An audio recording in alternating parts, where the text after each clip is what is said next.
Okay, I think we're live. I'm joined tonight by David of Dave, who runs the Distributist YouTube channel and interacts regularly with some of the more unusual personalities and political outlooks you find on YouTube, from the alt-right to committed social justice warriors.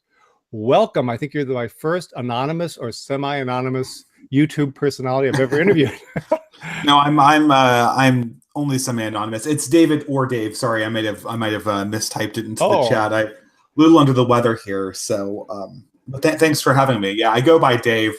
I run a YouTube channel called The Distributist, and I interact with mostly other anonymous vloggers, and in the modern state of politics, it helps having a light anonymity, as we might say.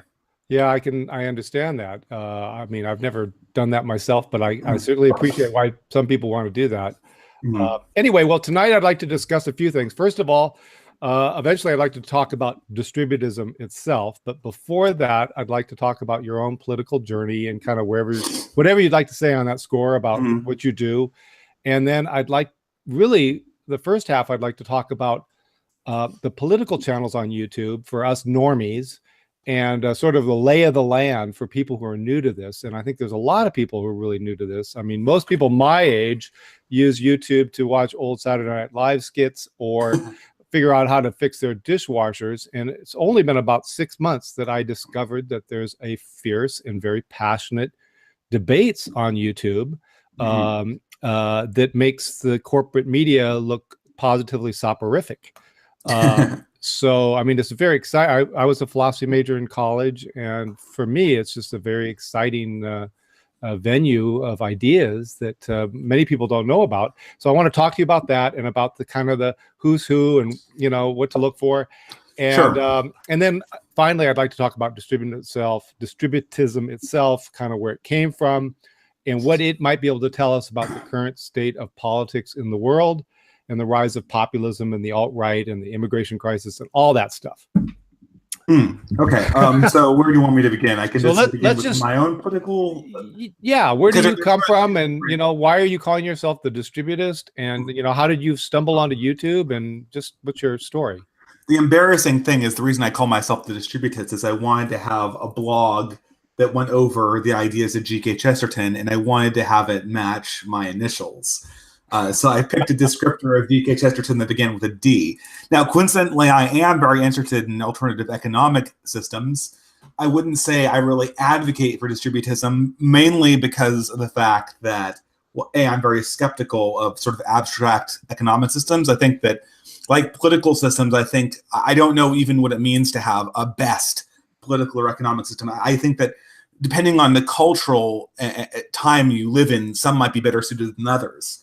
Plus, distributism doesn't actually exist as a real program at the moment, at least. Or yeah, I guess maybe we'll just get to this. We might curtail some of this. I'm sure we'll have more than enough to talk about, but I'll be coughing a little bit because I'm a little bit under the weather. But distributism has some great ideas. Basically, it's sort of a redistributive.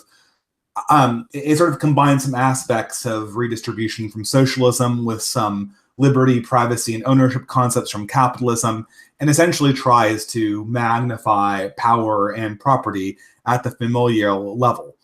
Yes, a noble goal, and a noble goal, and if there were an easy way to implement it, it certainly would be what I was. So that's not the question. I think the big problem right now is that it's sort of a dead economic system, at least on a theoretical level, when it comes to the actual profession. And that's largely because anyone who had any economic acumen, they sort of died before our current economic age. So all the literature is written for the assumption that, like, property, and specifically land property, is the main unit of capital, when in reality, it's finance capital. Yeah. Right? So... Well, tell me about your personal story. I mean, how did you stumble into this? Was your background in philosophy, or is it a religious motivation that you knew about distributism? You're Catholic, or what? My background actually is engineering, believe it or not. This is sort of a spare time thing. I studied philosophy in my spare time. Okay. My own personal journey is, I think I was a libertarian of some kind when I was in high school. It kind of turned to anarcho-capitalism and more leftist sentiment in college. And then, after voting for Barack Obama once, I kind of went away from the left and found my way towards a deistic and eventually Catholic worldview, and sort of been shifting to, I guess you could say, the right, if you want to call it that, ever since. Well, I don't really consider it really a shift towards the right, because in many ways I've left a lot of these libertarian concepts and liberal concepts behind that are very, very prominent on like the right you might see in a Fox News. I consider it more a traditional Catholic point of view on the world. I'm much more open-minded to any particular policy issue you might put forward. So, and how old are you, if I may ask, or what general range? I'm in my early 30s. You're in your early 30s. Okay, so I mean, do you notice this as a trend, or are millennials kind of lurching to the right a bit, or what? Or is it very divided? Is it a very divided generation? I suppose. I think there was a cutoff around 2015 where people coming into their political consciousness started becoming more right-wing, and that was sort of at the tail end of the millennial generation, at the beginning of what they might call Generation Z, or the generation that would come after the millennials, which would roughly be the children of Generation X. Yes. Now, yeah, go ahead. No, go ahead. So I'd say for people in my age range, we'd probably be overwhelmingly progressive. I'd say for people a little bit younger than me, there's a general tendency to be a little bit more right-wing.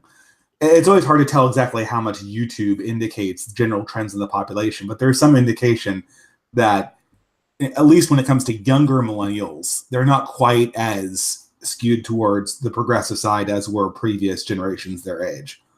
Well, it seems like there's some of them that just still like the shock value of being pro-Trump or something, and kind of a way to shock their parents even more.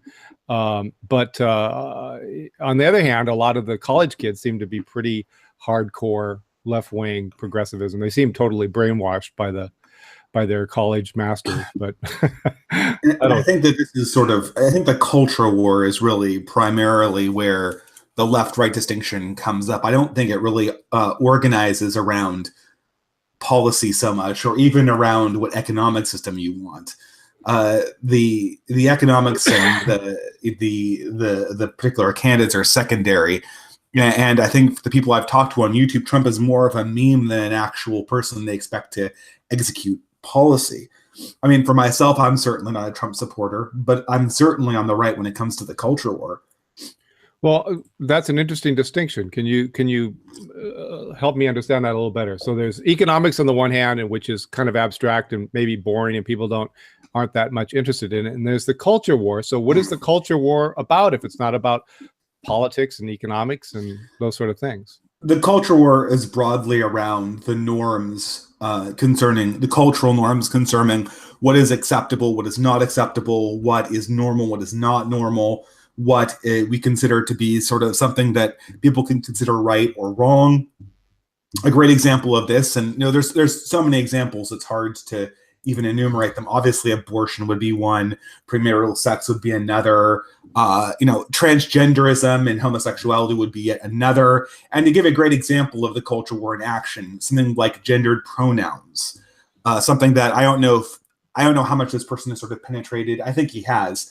Jordan Peterson, a professor from Toronto, yes, sort of made a stand on, well, I don't know exactly what the stand is, but he started speaking out against some of the more radical elements of the progressive push towards really de-establishing sex as it's connected to gender. And this would be sort of a quintessential example of a culture war battle, right? What is it wrong to call someone from the wrong pronouns? Who gets to control that? Who gets to control how language is used in that space? Who gets to speak where, et cetera, et cetera, et cetera. Well, yeah, but I mean, besides that, I mean, that's kind of like the as you say, the quintessential example of that. But besides transgenderism and all that, I'm not really quite sure where the battle lines are being drawn realistically when you get people aside from sexual issues, and homosexuality and all that, and gay marriage. Is that it? I mean, basically, there's race, there's issues of race, there's issues of there's issues of sex, right? I mean, a lot of the cultural issues revolve around, I said sex as in not just sexuality, but also just gender, right? So For instance, exactly. Is it wrong to say white lives matter? Is it wrong to say it's all right to be white? Is who can you platform on college campuses? Can you platform Ben Shapiro? Can you platform Richard Spencer? Can you platform, I don't know, any number of people that are on the outs, right? And this is sort of, I would consider this all to be the culture war.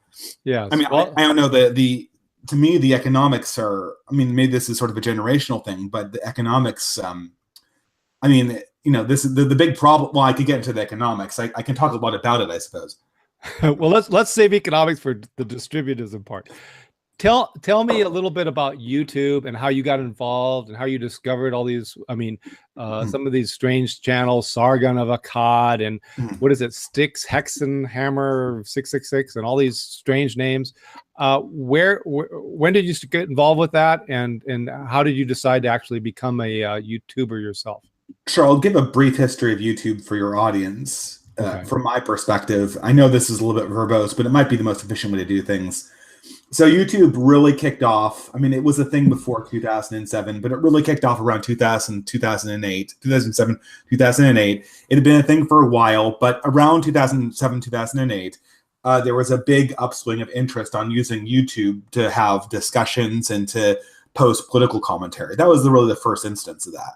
Mm-hmm.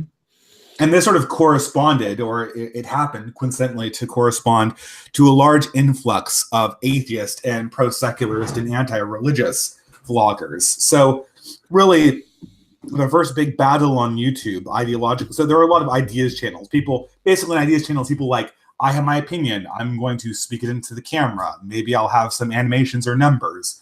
Maybe I won't, right? Mm-hmm. That's sort of like the ideas channels on YouTube, and it's certainly relative to the mainstay of like cat videos, it's pretty small.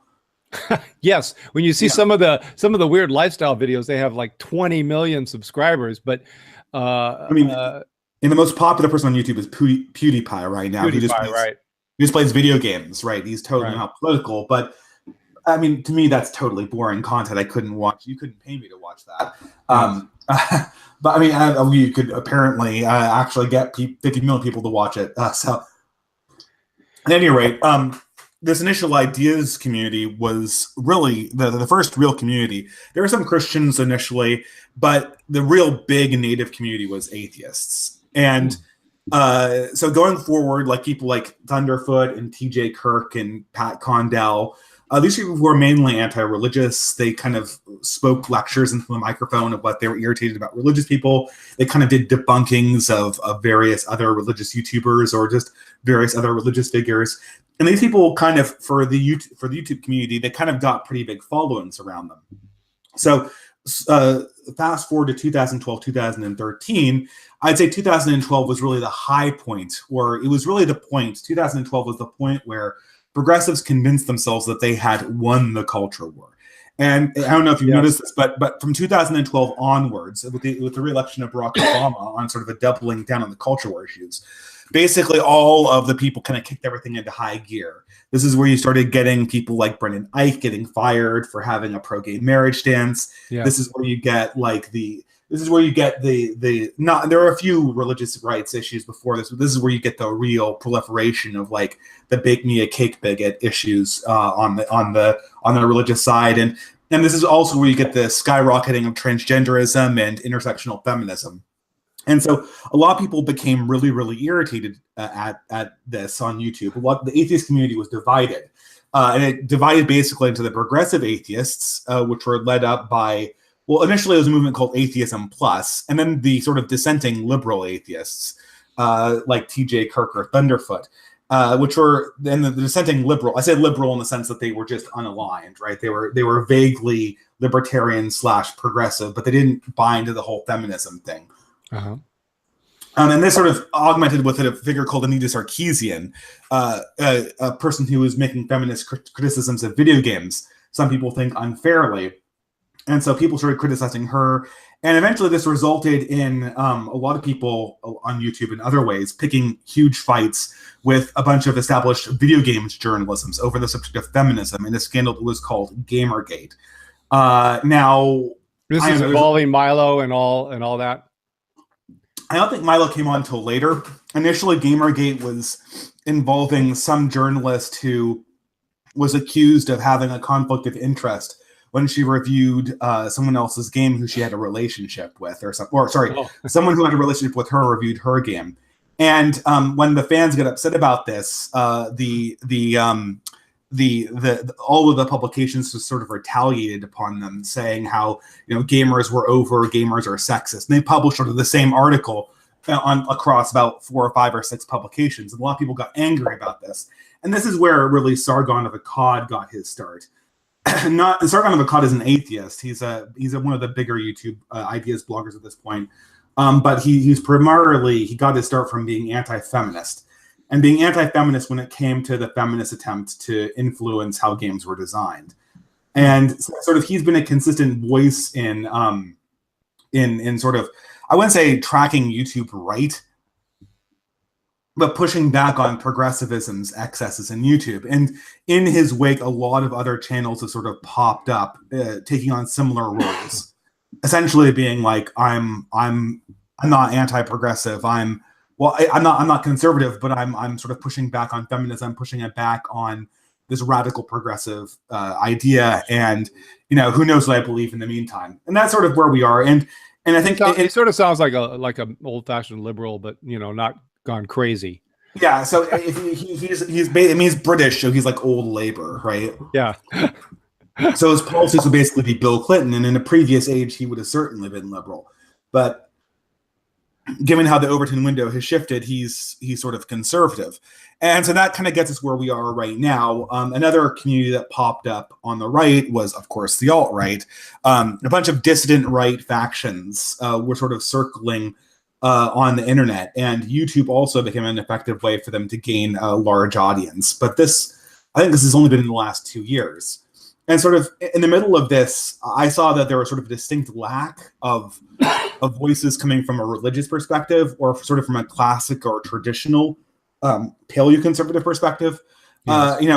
Something that would push back on the explicit racialism of the alt-right, and also try to temper the anti-religiousness, anti-religiosity of Sargon. Sargon is, I mean, he basically, Sargon at this point, there isn't a single social conservative policy he hasn't embraced, but he still thinks religion, I mean, he still is anti-religious, but he can't really, he's sort of anti-religious in search of a reason to be anti-religious. So where does it stand now? I mean, my understanding was that the right has kind of taken over YouTube, much to the shock of the YouTubers, and that there's lots of right-wing voices, and some of them have large followings, and that the sort of the social justice left has small followings, and they're shrieking, and they're not very pleasant to watch. Is that true? In a sense. So I would say that the biggest communities right now and again, we're talking the biggest community in a section of YouTube that's probably small compared to the cat video channels. But you know, that's still large. I mean, we're talking about 1 million, 500,000 subscribers. It's not an insignificant audience, right? These people reach tens of thousands of people. So it's not insignificant. But the biggest channels are the disaffected progressives, who basically kicked out the progressive movement. I'm talking about Sargon, I'm talking about TJ, I'm talking about Thunderfoot. These are the people who make up the really, I mean, Bering is a comedian, he's another anti-feminist, but these people they're not super committed. They just don't like the extreme left. And because of that, they're right, or they're considered on the right.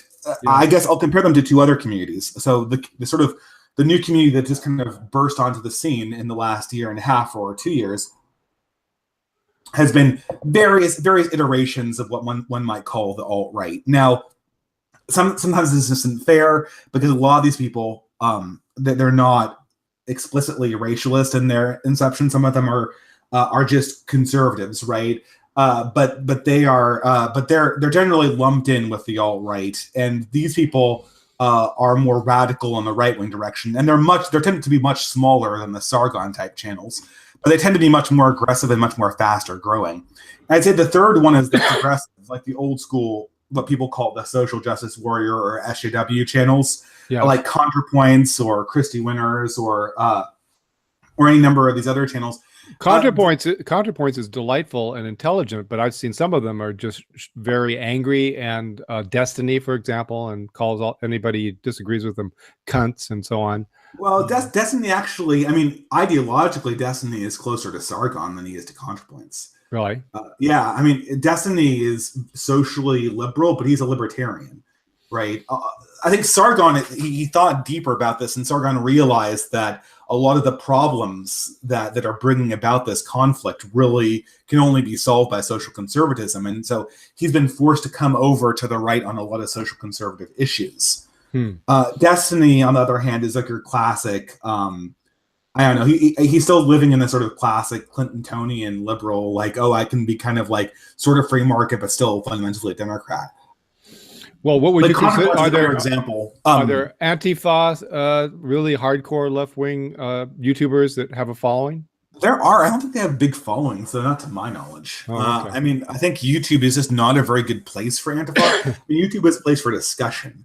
Yeah. You know, I just, as much as I don't like the alt-right, or some people, I guess I could say the true alt-right, right? Not the people who just get accused of being it. As much as I hate people like, or dislike people like Richard Spencer, and they got where they are by discussion. They got where they are, and they grew their channels by essentially bringing really harsh critiques to these atheist bloggers that these atheist bloggers couldn't answer very succinctly. I mean, ContraPoints, these other progressive channels, I feel like, you know, they're either they succeed by having really good production values and getting a lot of money. So ContraPoints, you know, he can do it professionally, right? Because he has a lot of funders and he has very high production values. Whereas I don't have the time to do that, and I don't get paid enough to do that, right? Yeah, he's very entertaining. What about, do you distinguish between the alt-light and the alt-right? In other words, I mean, that's the critical distinction, right? It is, because a lot of people would call me alt-light, right? Because usually the alt-light are people who, they understand the radical criticism the alt-right is making about modern society, but they're not racist about it. They don't like race. Yeah, exactly. Yeah. And that's sort of where I fall, right? I think, you know, the racialism of the alt-right is, I think I know why they're doing it, but I think it's fundamentally, it's morally, to borrow an SJW term, to be sort of passive aggressive about it, it's morally problematic, and it's also sort of tactically problematic too, right? So there's a lot of you know, maybe you could dodge around this, but there's a lot of frankly immoral things that have come out of the true alt-right and the Spencerian types that is just not compatible with Christianity. You know, and there's a lot of stuff that's just really stupid, and it really derives from their obsession with race, which, I mean, I'll probably talk to them about it at some point, but in some sense, people like, you know, me or Brittany Pettibone or Roaming Millennial, like, you know, the real difficulty is that regardless of how much we say, oh, we don't get on board this whole racist thing, you know, the left groups us into the alt-right anyway, right? The progressive left groups us into the alt-right anyway, right? There's a tendency to just go like, oh, well, you're all enablers, right? Yes, I could see that, but you know, the Brittany Pettibones of the world and the Lawrence Southerns don't seem to be advocating racism. They just seem to be more in the identitarian camp, in the sense that they want to stem illegal immigration and so on. So I don't know if it's fair to lump them with the absolute racists of the what do they call it, virtual real racists of the well, I mean, you know, I'll put it this way, I mean, not to get too technical about it, but I mean, you know, Brittany Pettibone was a co-host of a show with Tara McCarthy, right? You know, so I mean, like, it's not like, you know, there is this channel of communication where you can keep on going further to the right, and you can do, you know, degrees of separation, right? Yes. And this is the whole spectrum. Yeah, the difficulty with the left is that they think if you associate with somebody on the right, then you must have their opinions, right? And this has become a huge problem with communicating with the left. Yeah, and that's the whole deplatforming thing, right? You're not even allowed to talk to people. That's considered verboten. So it's really hard because I've been trying to get more people from the left on my channel. Well, isn't that what is this guy's name? Millennial Woes' mission is to try and get people to talk to one another and so on. Is that Well, Millennial Woes' mission is to, I mean, he's basically to advance the alt-right. I think the alt-right grows by talking to people, right? Because I think they have at this stage they have a lot to grow, right? The taboo is doing more to hold them back than any argument that's been brought against them so far. Well, they seem to be growing fairly fast in Europe. I mean, I spend a lot of time. I go to Europe a lot, and the right-wing anti-populist parties are growing by leaps and bounds in Europe. I mean, the National Front did lose in France, but I think that was largely because of poor debate performances. But well, I mean, I think it's because of just how their system is set up, right? I mean, pardon me? I mean, I think they lost in France because of how their system is set up, right? I mean, their system is set up so that the other parties can essentially lock out the dissident that they collectively don't like. Yeah, well, parliamentary system can do that, you know, and I guess that's similar to deplatforming. But you know, they're growing in the Eastern Europe, and they're growing in Austria and in Germany. You know, Alternative for Deutschland is fairly strong, and I mean, I'm not supporting them. What I basically have always said is that by shutting down discussions of people's concerns about illegal immigration and so on, it encourages these more extreme parties to develop, because the politicians just don't want to talk to people about some of their concerns. Well, I mean, I have to say, though, not to stir controversy, but the issue isn't illegal immigration; it's legal immigration. Well, yes and no. I mean, it depends on if you think. Are you talking about here, or are you talking about in Europe?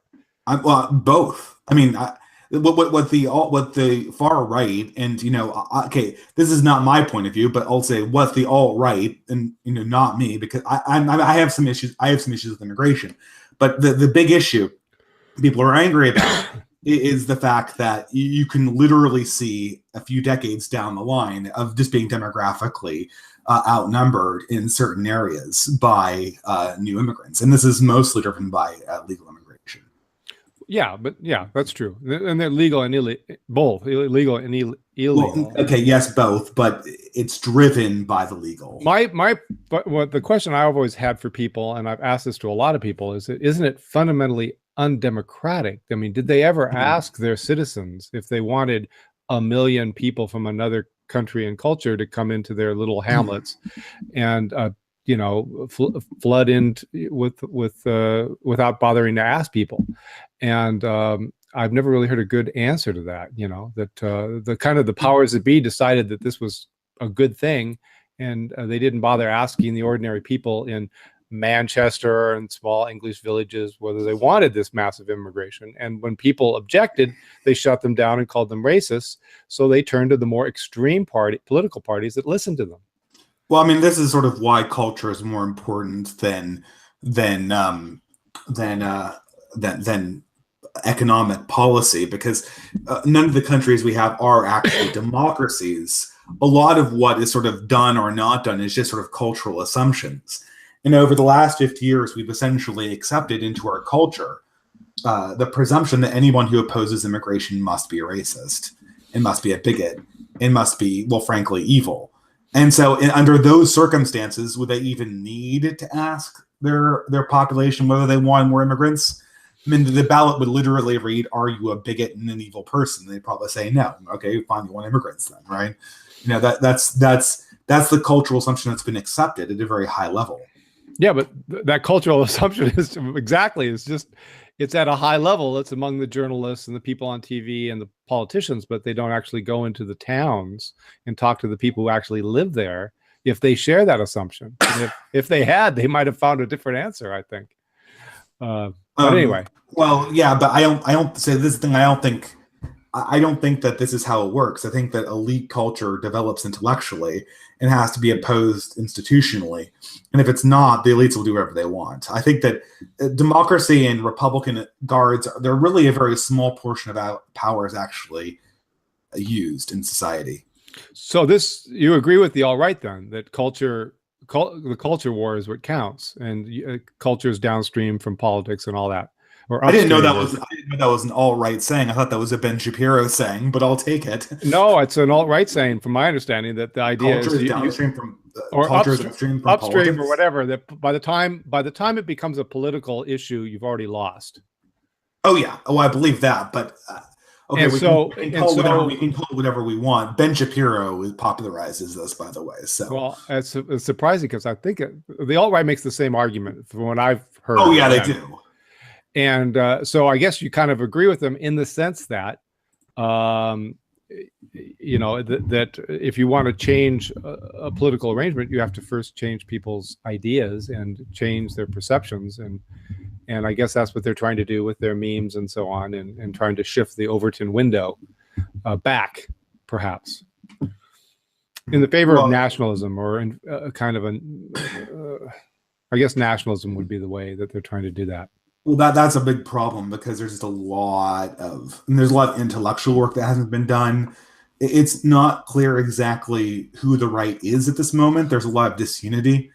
I mean, you know, the right coalition is essentially broken. And so you've got all of these really energetic young people who are coming into these dissident movements, but there's no money there, right? Or maybe there shouldn't be any money, right? But at the same time, the donor class and the activist class are pulling in different directions on the right. Yes.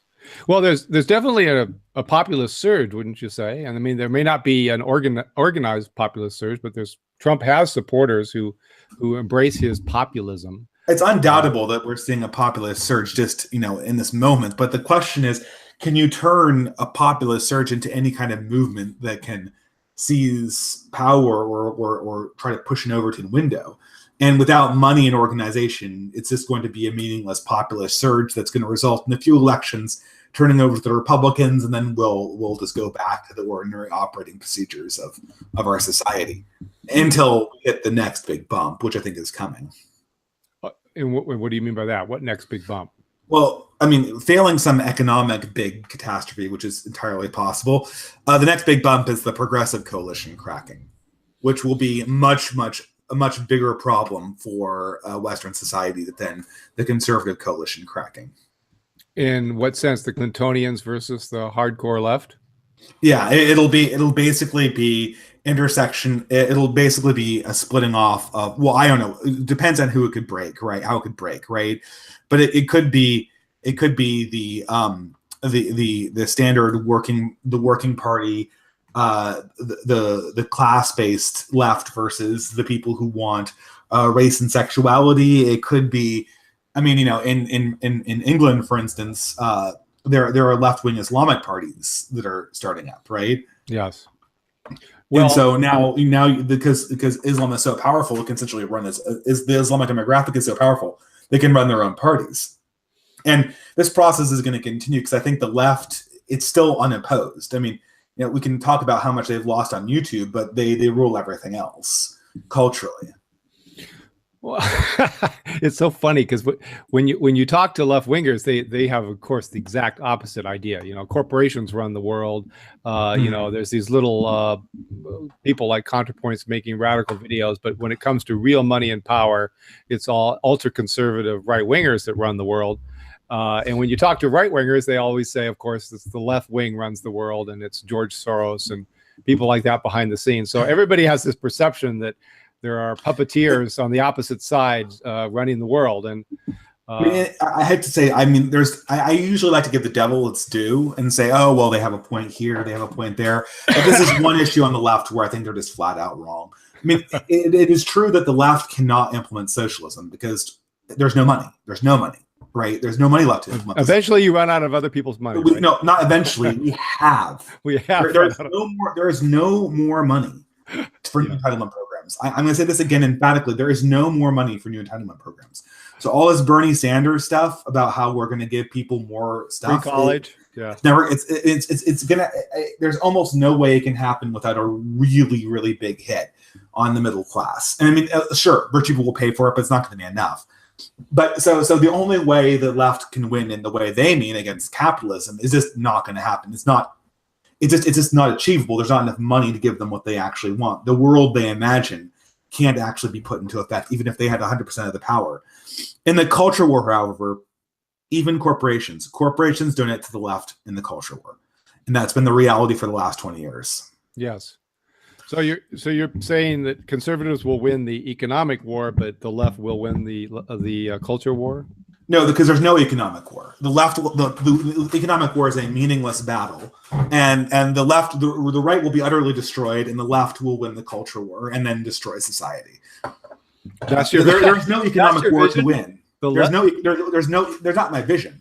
That's one scenario. There's no economic war to win. The right has been incapable of scaling back entitlements. Yes, I think that's fair to say. So insofar as the libertarians are concerned, they can't win because they haven't been able to do anything. They can't cut entitlements. And so there's no economic war to win. There's just the culture war. And you see the left winning that?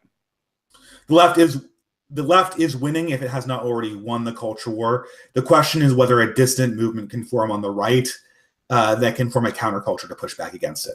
I mean, I don't know. I know I'm just kind of laying out my view of the world, but yeah, that's fine. I mean, maybe you could push back on it a little bit. I'd be interested to hear what you have to say. Well, I tend to think that where the average people live is fairly in the middle, and they're not the fringes on the extreme right and the extreme left. I mean, I don't want to talk about, what did you talk about, the horseshoe theory. Yeah, I thought that was very interesting. But I do think, we're ordinary people, families, and so on. This stuff is kind of fringy. And, 31 genders, nobody buys that. Nobody buys 31 genders. They know it's kind of now. Huh? They don't buy it now. Well, maybe not, but I don't think they buy it just in general, but perhaps not. But I think there's a lot of ordinary people that just kind of roll their eyes when they hear this stuff, and so the professors say this, okay. But I mean, I'm sorry, I'm going to push back here. That's fine. You've seen the last 20 years, right? You're older than me. You must know how this works, right? Yes, I do know what we have. Go back to the 90s. What would you say? Oh, yeah, this gay marriage thing. Like, ordinary people, they just go for it. They don't, right? They don't. Yeah, no, that's true. That's a fair point. You say, and no, I'm just old enough to have a good political consciousness of the 90s to remember this. So I mean, if we're going to say this, if we're going to treat the moderates as some kind of bulwark that can't be shifted by the left, we're going to have to explain to people like me how the last 20 years happened, because the left takes over institutions, and they are able to use the courts and so on to force things. I mean, with gay marriage, the first battles were won through the courts. They simply forced it upon people. California, ultra liberal California, voted against gay marriage. And people forget that. And the first battles were won in the universities. Then they were in the courts. Okay, the march to the institutions and all that. But and then they use the courts and they force this stuff on the public that doesn't necessarily accept it. So given that we've seen that process, they haven't won on abortion either. I mean, the public is still opposed to abortion. Given that process, why should I feel comfortable that gender theory isn't going to take the same route? I'd almost say it certainly will. I would say because people have not been persuaded on abortion, despite legalized abortion for 40, 50 years. The polls still show the majority of people are opposed to it. I'd say abortion is sort of the exception. I'd say gender is much more like gay marriage. Perhaps. I'm not sure. But let's segue from here into distributism. Is distributism a way forward in the sense that it kind of enunciates certain fundamental values of localism and family and decentralization of power, the whole Catholic concept of subsidiarity, that it seems to me that when people criticize distributism, distributism is still closer to the right than it is to the left. And because it's on the right with regards to families, right? It's on the right on regard to families, and it's also on the right in the sense that while it sees a role of the state and it's opposed to laissez-faire, completely unregulated markets, it does oppose socialism fairly strongly, and does see that problems should be solved at the local level whenever possible. So to me, whenever people say, well, distributism a third way, I tend to think of it as closer to the right than to the left. And that appeals to I'm a recovering libertarian myself. And maybe because it's just not practical and so on. But it seems to me distributism does have some ideals that I think are worth exploring. Absolutely. And it's just that there's no political program that you can point to, or any party, or anything like that. I was going to show you. Do you see me, or is it? I can see you. Yeah. Okay. I don't know if you've seen these books, but here's a couple of them. You ever read this Beyond Capitalism? I think it says Beyond Capitalism. I have read that. Socialism. A really long time ago. Yeah, me too. It's a collection of essays, and then this is really more for viewers. The Distributist Perspectives, which is about some of the writings of the early Distributists. It just seemed like, as Chesterton would say, it's kind of a voice of sanity amid these fierce political screeching debates over economics. That things that local is good, and that subsidiarity is good. That problems should be dealt with with the people closest to the problem. We shouldn't have these giant state bureaucracies solve things that local people can do. I would think both left-wing people and right-wing people could get behind some of those ideas. I mean, they certainly can, but my support for distributism is not going to get someone like ContraPoints to talk to me, because they will never talk to me because of the culture war. Insofar as implementing, you have talked to ContraPoints though. Oh yeah, but he kind of stopped because of disagreements over things like gender pronouns. I see. So maybe he'll gender come pronouns back trumps all. I take it. Well, in the left currently it does. Yes, which is just insane when you think about it. That's the issue. That's the great pressing social issue of our age. Gender. No, but this is the reality, right? This is the reality of our times, unfortunately, right? I mean, I had to be sort of realistic here, and I'm not trying to be too pessimistic. I'm just trying to be the idea that distributism revolves around the family. That's the only way it works. Mm-hmm. There's a big problem. The amount of families we have in the classic nuclear sense is kind of dropping like a brick in this country.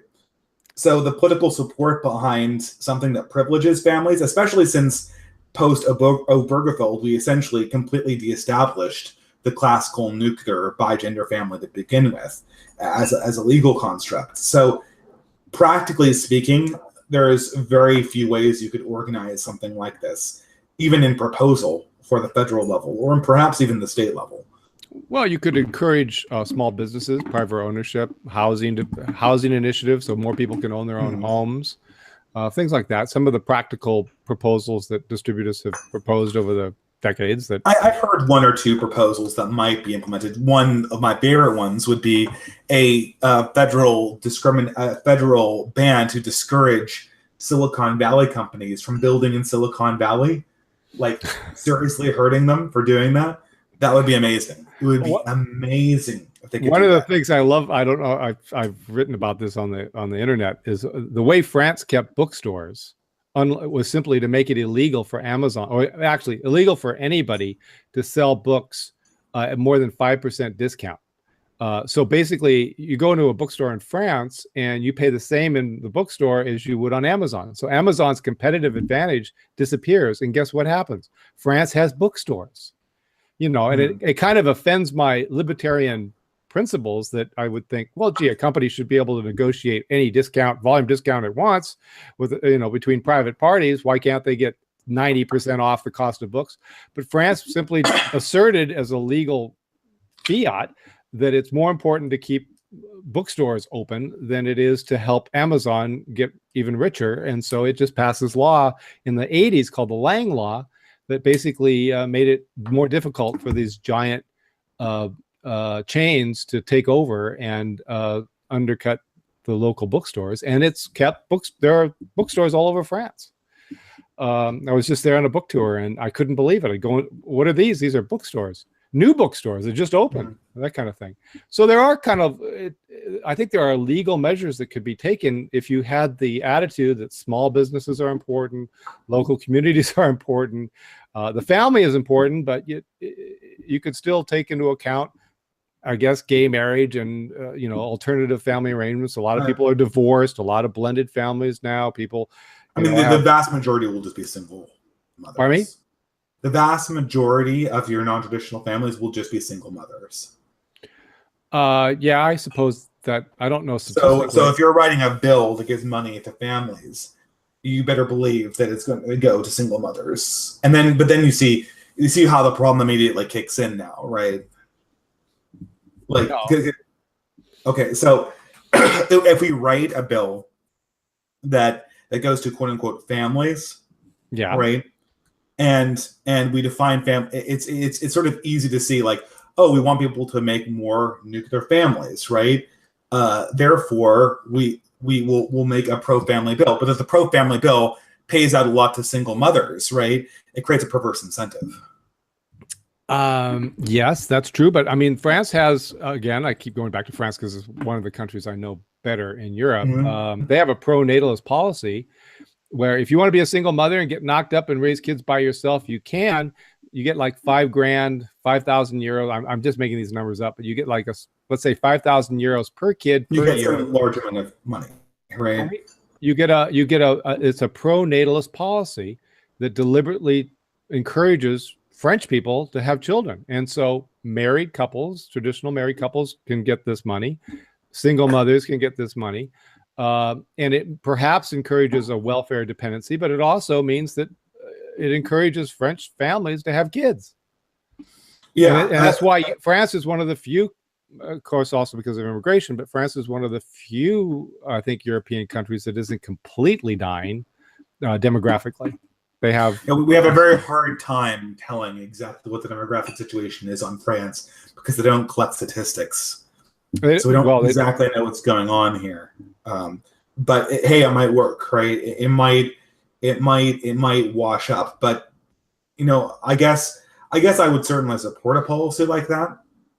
To my mind, I wouldn't be holding my breath for it to turn back the trend in a declining number of nuclear families, though. Well, maybe not, but I would like to see it tried. I mean, the Danes of all people had an ad campaign, basically saying go have sex and have children. They actually did a very sexy version of it, and it was the same basic spirit as what the French are doing. They want more Danes to have children, and they have these kind of sultry TV ads of saying hey. Go off with your significant other and spend the afternoon making children. And these campaigns have not had a great track record. Or two have been like people have claimed they've succeeded here and there. But if you read Jonathan V. Last's book, What to Expect When No One's Expecting, yes, when you look at all of the statistics together and aggregate it, these sort of public interest campaigns of go make more babies for the state, they don't tend to work.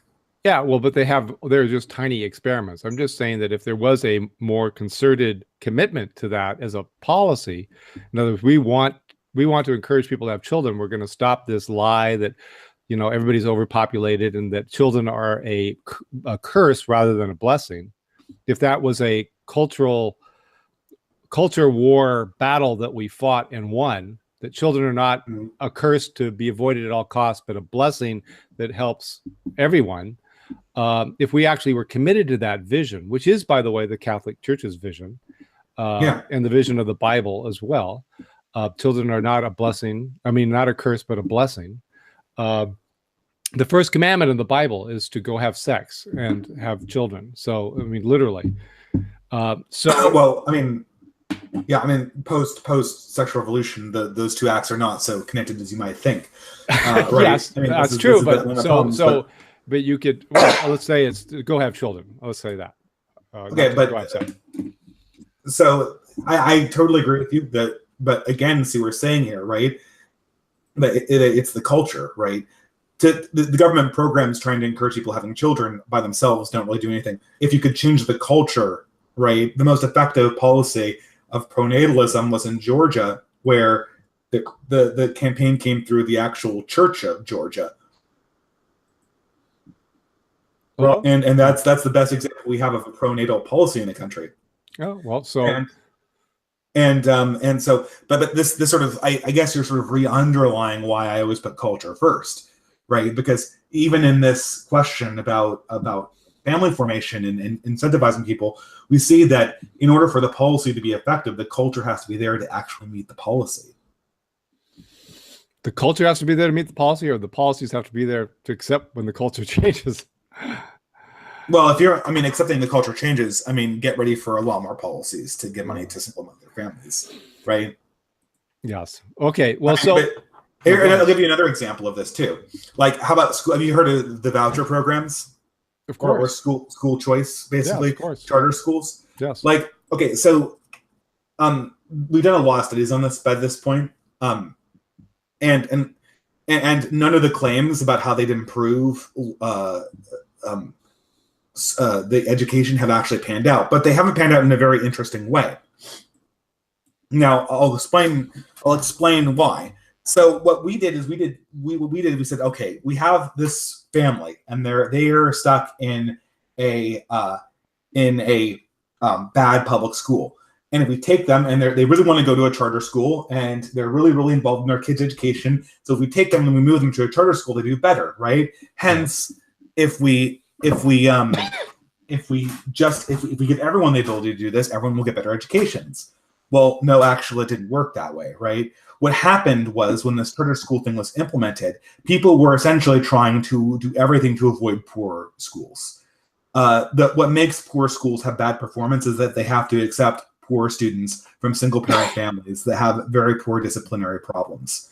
And every one of the active parents, whether they're black, white, whether they are themselves are rich or poor or not, every one of the parents who are really active in their children's educations are trying to dodge that same population of underserved, underparented children. And so you see that we were trying to band-aid over this cultural problem of people not having good family lives by implementing this libertarian policy, but all it created was this mad dash to get away from the people that they didn't want to be around. I would think, I mean, I don't know the statistics, but I always understood that kids in poor ghettos and so on that went to the local Catholic schools actually did quite well. Yeah, you're right. The thing is, there's a selection bias there, right? That's what the teachers unions say. Yeah, but it's true. I mean, it's not entirely true. There are definitely bad teachers that hurt students, but the thing is that these students that you're getting, even if they're poor, if the parents are involved in their students' education, then even if they're poor and they go to Catholic schools, then you got something that's likely to work. But that's not what actually is going on, right? Like, once you generalize this to the population as a whole, it's very unclear what actual advantage it gives the general population. You seem quite pessimistic, actually. Let me segue. I'm not pessimistic. I'm actually optimistic, but I guess I'll get to the case of optimism later. But go ahead. Well, I don't want to take too much more of your time. We're at an hour, and I promised I would limit this. I just want to ask you, kind of going forward, what you see happening, since you've been writing and thinking about this, and you've been interacting with all these combative groups on the internet and so on in the culture wars. Where do you see us heading in the next couple of years, politically in the United States and also in Europe, in terms of the rise of populism and all that? What's going to happen in the next couple of years from your perspective? I don't know. I think the big question is, does the left coalition hold together? If the left coalition holds together, then things are going to persist like they are currently, right? If the left coalition fragments apart, then we could see major upheavals in the political order of both Europe and America. And at that point, who knows what's going to happen? I can say from a cultural war. Oh, sorry, go ahead. Well, what do you mean by political upheavals? What exactly are you talking about? It's falling apart, political entities being torn into, the EU could collapse. Ah, yes, that's possible.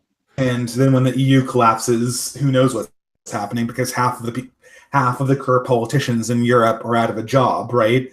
And then a new class of political entities will come into, and some of them will be Islamic parties, some of them will be far-right parties, some of them will be communist parties, right? But they will not be liberal technocrats the way the EU was once that happens. What about in the United States? What do you see? Do you think Trump will be reelected? Do you think the country will continue to be even more divided than it is today? Will people self-segregate and will conservatives move to the red states? I believe Blonde in the Belly of the Beast is advocating basically some sort of weird separatism, sort of cultural separatism. I don't know. I don't really know if Trump is going to be elected, and I don't really care, I guess, because I don't see it as a very relevant force. I guess I don't know what will happen. I give it 50-50, but what certainly is going to happen, unless something massive happens and happens on the left, is that the right is going to segregate itself into a counterculture. Right is able to form up a successful counterculture in many of the same ways that the left was. I think it's got a really good chance. A new generation of intellectual conservatives and traditionalists and Christians pick up the pieces when the next foot drops on this thing, right? And will make any chaotic period really short. And I think that that's sort of what I am very optimistic about. But I think that it requires a lot of these young hotheads to kind of grow up a little bit. And then it requires a lot of the older people in the establishments, both in Christianity, Catholicism, and in conservatism generally. It requires them to actually be able to fund the new right-wing movements that are poking out, the green buds that are poking out of the bit of the internet right now. The green shoots? The green shoots, yeah. So is this a modified Benedict option, sort of? Well, see, this is the thing. The Benedict option, I read the book by Rod Dreher, and I read, obviously, the book that was inspired by, which everyone should read, After Virtue, by Alistair McIntyre. Yes. There was just a few lines, though, in that. The problem is it's too retreating. I mean, verse A, it's vague, which I hate, right? Like, I've read, it's like 300 pages, and I'm still not aware. Like, I can read 300 pages, I still can't think of a single thing my parish could do to be more Benedict option oriented. You know, it's both a floor wax and a dessert topping. It shingles your roof and dries your laundry. You know, I mean, it does everything, right? I mean, it is simultaneously nothing, right? Yeah, but it also, but besides being vague and being kind of not having any substantive solutions, the problem with Benedict option, it's fundamentally violates the first rule of war, and that is like it's a retreat. Like you retreat forward, you don't retreat backwards, right? You retreat by saying, okay, where I am is not stable, but this other place is stable. So let's actively take that other place and move forward into that. Now, that could be a smaller place than you currently are. It could be sort of a reconsolidation. This saying, run away from the progressives, go back and back and back and back, that violates a fundamental rule of war. It's not even a retreat, it's a rout. Right. If you give a retreat like Rod Dreher is talking about, the progressives will pursue. They're looking. I mean, the progressives need to eat people in order to keep on going, and it helps them keep their coalition together. If they can continuously go after these white Christians, their coalition is stabilized by that. It's when they have to eat each other that the coalition kind of cracks a little bit.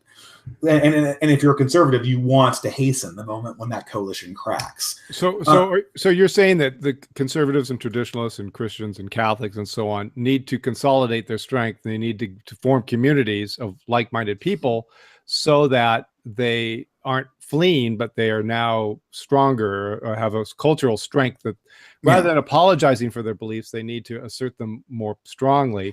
And from a position of strength that comes from having a community. Is that basically? And they need to actually put money down to actually building and taking new institutions that can perhaps build a basis for something different than the progressive mainstream.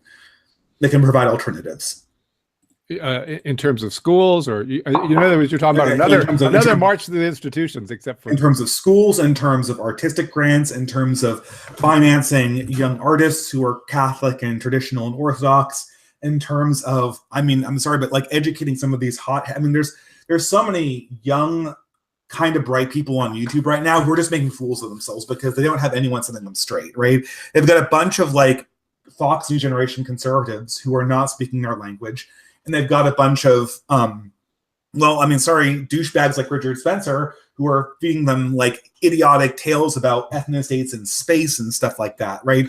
Like this is And as a result, they're just flailing around. And then I see all this energy burning. What they need to have is they need to have people who can kind of be a middle ground between the two sides. And moreover, say, funnel money into projects that can develop these people as leaders, perhaps. And you think the older generation, people my age and so on, have abdicated the responsibility by not engaging in this culture war as aggressively as they should? Well, I'll say this, though. Okay, it's not a left versus right thing, because I go to a very Orthodox parish.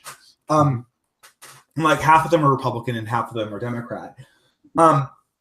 And I'll describe both parties. The Republicans, I'm pretty sure you know these people. These are like the standard Reagan conservatives, right? Oh, we're conservatives because abortion is the number one issue, and of course we preach Orthodox sexuality, so that sort of dovetails nicely. But then the Democrats, like, they're Orthodox too. They believe all the stuff about sexuality, right? But they're just like, oh, well, seamless garment. We believe all the stuff about abortion and sexuality, but Trump is evil and a misogynist, and Herder, you're a Christianist if you vote for Trump or something like that. Like, there's this incessant battle over these political issues that have no relevance. The Democratic and Republican parties, in my opinion, in their current forms, are just totally unstable. And the fact that a lot of money, especially a lot of this money from the baby boomer generation, is getting thrown into the cauldron so that one half of the baby boomer generation can yell back "F you" at the other half when like I said, there's no more money. Like, there's no more money. Like, no side. I always said this before. Like, they're arguing over these entitlement programs. These entitlement programs are defunct. Like, they're promising, the Republicans are promising tax cuts that they can't make. The Democrats are promising entitlement programs that they can't fund. They're arguing over a carcass of an economic system, and nobody has any money to fund these things. And in the meantime, they should be using all of this energy that they used to bat at each other on Facebook and actually look for a way to build something. Both, I think it has to be a combination. I think it has to be both locally and online. Right, but at least sort of, I'm sorry, I'm making a plea here, and you've got me I'm very animated about this subject, but it has to get away from this partisan stuff. It's tearing communities apart. Partisan Democrat versus Republican, or intra-party partisanship, as you're talking about, the coalitions are very fragile. Both the Republican coalition and the Democratic coalition are fragile. Well, I'm just looking at a community of Catholics who have very distinct views that set them aside from everyone else in a very progressive community. Are more concerned about a policy negotiation that can't possibly be stable thousands of miles away than they are creating a new generation of leaders. Mm-hmm. Well, and to me, that is sort of the main problem of our time. I come from a very big family. We have Democrats and Republicans in it. We argue amiably at Thanksgiving and Christmas over, to what degree we should, the corporations need to be reined in, and, should Google have antitrust legislation against it and so on, and whether people have a right to die and all this. And it's a fairly amiable conversations. I don't think everybody is about ready to shoot each other in the head, but maybe I'm naive. Where I come from, blood is thicker than politics. But I mean, I shoot each other in the head might be the wrong word. I think that, the left. How should I put this? The left is more than willing to cut people like me off. I don't know what that means yet, right? I don't know what it's certainly new. It's certainly new, and. I think that I'm the generation of baby boomers. They're going to have to come to terms with the reality that I can't talk to the left anymore. That's what's sort of unusual, right? There's no way I can talk to the left anymore with an opposing view. Conservatives always said that the left is very intolerant. Since the closing of the American mind, the left is by its very nature a semi-totalitarian, and it's not going to tolerate dissent very well. And I think Republicans and conservatives, I am one, so I'm touting our own horn, are a little more open to listening to the other side. I remember going to the 1992 Conservative Union conclave in Washington, D.C., and Andrew Sullivan showed up to make a case for gay marriage. And he was then the editor of the of the New Republic, and he was wearing a three-piece suit. He was skinny, and he makes this big, eloquent plea in front of all these conservatives for gay marriage. He got a standing ovation, and people flocked to the back to talk to him and say where they disagreed with him and so on. And I asked him at this afterwards, if Republicans or a conservative went into a gay group's convention and made the case against gay marriage, if they would be so amiably welcomed, and he admitted they would not. So I think conservatives, perhaps to their fault, are willing to listen to other arguments, and maybe the left is just not. But there's a certain difference between now and the 90s and the 80s. I don't know how to. I mean, I don't know how to explain this to people. I mean, it's really radical, right? Like, you just cannot talk to people on the left. I don't mean like they're less tolerant. I don't mean like they don't want to hear you. I mean like they literally will disown you. I mean, I've lost a few progressive friends. Well, your talk with ContraPoints seemed very amiable. At least I only heard about half of it. Maybe it degenerated. Maybe I didn't get to the point where it degenerated. But no, it will never happen again. I mean, oh, I see. I think that. Well, I mean, ContraPoints we kind of made up over the gender pronoun thing, but the left negotiates with conservatives like in many ways a really hard right winger. They negotiate with like North Korea or something like that. Like you have to, like, in order to get into talks with them, you have to concede all the points. I see. Right? Like, so like if I had a conversation about gender pronouns with ContraPoints, I'd have to actually concede that I was wrong before I could have the conversation, if that makes sense. Sure. It surprises me because he seems to be able to understand the objections pretty well. I mean, I think Millennial Woes was right about ContraPoints, and you know, I think we said he. I think it's supposed to be she or something like that. And like, even hearing this, like, if he hears this conversation and he hears, or she hears, or I don't know, if that individual, if she hears us calling him, her, he, then it's over, right? Like that conversation will never happen, right? This will be evidence for why I can't talk to them, right? And so this is one reason why it's over. But even if I did convince ContraPoints, he's never going to engage. I mean, you know, Money was right about her, and that is that that individual ContraPoints has created this. They've created this aura around themselves where it seems like they're really open-minded and think a lot, but when you hear them in live stream or in actual discussion, their ideas are just like talking points. I see. And they have very little ability to question their own premises or even push back on the standard conservative arguments. I mean, there's a train wreck of a live stream that Lauren Southern had a month or two ago that involved ContraPoints and a few other people. And ContraPoints, I mean, he is proud to love talking points. Yeah, well, but eventually when you anathematize enough people, you have very few people left to talk to. So, and when that happens, the progressive coalition will start breaking.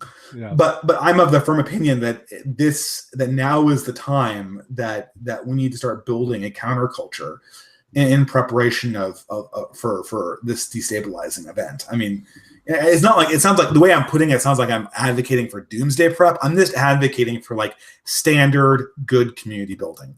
Like I'm putting it in a way that makes it seem like the end is coming. But all I'm talking about here is like, let's start doing what the left does. Let's start facilitating online communities. Let's put a little bit of money trying to get young people into leadership positions in conservative organizations. Let's take the objections that young people have seriously, right? Yeah. Let's, you know, and part of that is sort of like acknowledging just how much has changed, especially on the right. Well, that sounds like a good note to end on. I mean, that seems like a good summary of your outlook, and all right. It's a program to go forward with. I'm not sure exactly what it means concretely or how it plays out at the ballot box, or even that even matters. But I hear a lot of people saying the same thing. We need to build communities. We need to stand up for what we believe in and not apologize for it. And I think that's what a lot of people are trying to do. And I think the internet or YouTube seems to be one of the key places where that's happening. So okay. Anyway, thank you very much for Thank having you me. very much. It's been really interesting, and you've helped enlighten me and all the other normies about what's going on. Okay, thanks a Thank lot, you. man. All right, Cheers. bye.